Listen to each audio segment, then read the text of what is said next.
ഈ സാരി ഉടുക്കാൻ പഠിച്ചതിൻ്റെ പുറകിലെ കഥ പറയട്ടെ. എൻ്റെ അമ്മയ്ക്ക് ഒരുപാട് സാരി ഉണ്ടായിരുന്നു കേട്ടോ. അമ്മ ഒരു സാരി ലവറായിരുന്നു. ഇപ്പം ചുരിദാറിലേക്ക് മാറിയെങ്കിലും പണ്ട് അമ്മ ഭയങ്കര സാരി ലവറായിരുന്നു. അപ്പം അമ്മ സാരി ഉടുക്കുമ്പോൾ ഞാനിതിങ്ങനെ നോക്കിയിരിക്കും കേട്ടോ. ഭയങ്കര കൗതുകമാണല്ലോ ഇതിങ്ങനെ ഓരോന്ന് ചുറ്റി ഇതിൻ്റെ പ്ലീറ്റ്സ് എടുക്കുന്നതും കുത്തുന്നതൊക്കെ ഭയങ്കര കൗതുകമാണല്ലോ. അപ്പം അന്ന് മുതലേ ഞാനിത് ശ്രദ്ധിക്കുന്നതാണ്.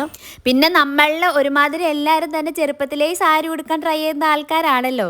അപ്പം അതുപോലെ ആരും ഇല്ലാത്തപ്പോൾ ഞാനും ഇതുപോലെ സാരി ഉടുക്കുമായിരുന്നു. ആരും ഇല്ലാത്തപ്പോഴും ഉള്ളപ്പോഴൊക്കെ സാരി ഉടുക്കുമായിരുന്നു. ഇങ്ങനെ മുടി കെട്ടി പൂവൊക്കെ വെച്ചിട്ട് അങ്ങനെ നടക്കാൻ ഭയങ്കര ഇഷ്ടമായിരുന്നു കേട്ടോ. പണ്ട് തൊട്ടേ ഇത് കണ്ടും അതേപോലെ ട്രൈ ചെയ്തുവാണ് കേട്ടോ ഫൈനലി ഞാൻ സാരി ഉടുക്കാൻ പഠിച്ചത്.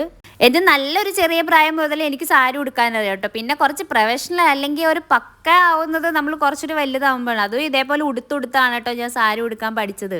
പിന്നെ ഇതൊരു പ്രൊഫഷനാക്കി മാറ്റാൻ വേണ്ടിയിട്ട് ഞാനിതിൻ്റെ ഒരു ക്ലാസ് അറ്റൻഡ് ചെയ്യാനും പോയായിരുന്നു കേട്ടോ. അത് വെഡ്ഡിങ് സാരീൻ്റെ ഡ്രേപ്പിംഗ് ആയിരുന്നു. അതിൽ നിന്നും കുറച്ചൊക്കെ നമുക്ക് ഓക്കെയാണ്. പക്ഷേ ബാക്കി നമ്മൾ ചെയ്ത ആ സെയിം മെത്തേഡുകളൊക്കെ തന്നെ ഇതിനകത്തുള്ളത്. അങ്ങനെ കൗതുകം കൊണ്ട് പണ്ട് കണ്ടു പഠിച്ചത് പിന്നെ പ്രൊഫഷനായി കേട്ടോ. ഓൾറെഡി ഞാൻ ഫാഷൻ ഡിസൈനിങ് എടുത്തുകൊണ്ട് തന്നെ അതിൻ്റെ ഒപ്പം സാരി ഡ്രേപ്പിംഗ് കൂടെ കൊണ്ടുപോകാമെന്നൊക്കെയാണ് വിചാരിച്ചത്. പക്ഷെ ഉദ്ദേശിച്ച പോലെ അങ്ങോട്ട് ഒത്തില്ല. പക്ഷെ എന്നാലും ഞാൻ വർക്കൊക്കെ ചെയ്യാൻ പോകാറുണ്ട് ഇടയ്ക്ക്.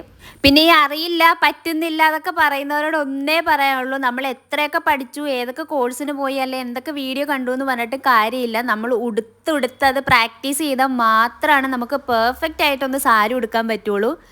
അപ്പോൾ പ്രാക്ടീസ് ചെയ്ത് പെർഫെക്റ്റ് ആക്കാൻ നോക്കുക. വീഡിയോ ഇഷ്ടപ്പെട്ട് കഴിഞ്ഞിട്ടുണ്ടെങ്കിൽ ലൈക്ക് ചെയ്യാനും കമൻറ്റ് ചെയ്യാനും മറക്കണ്ട. അടുത്ത വീഡിയോ കാണാം. Bye guys.